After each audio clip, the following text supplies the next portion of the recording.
Smoking Goat Farms, one of the first things that I read was that you are cooks first and farmers second. Well, first, and I know my partner will agree, we're not farmers. Right. We lack the knowledge to call ourselves farmers. Okay. That's rocket science.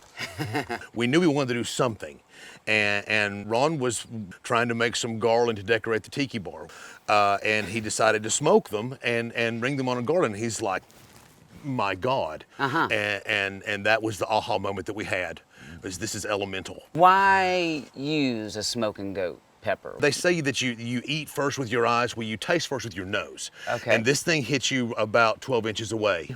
It's a way of pulling in flavors and smells that you normally associate with meat without having to use meat. So what do you got there? This is the original product. This is the one that started the entire line.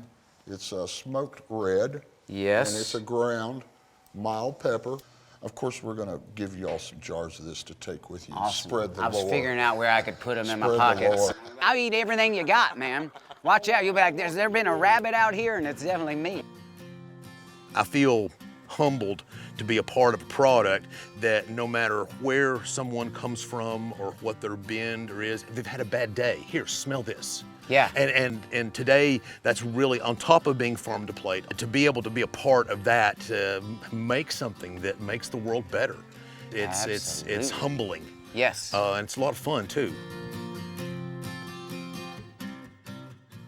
Hey guys, thank you so much for watching. If you enjoyed that video, please give us a thumbs up, hit subscribe, make sure you ring the bell, and you won't miss a single video.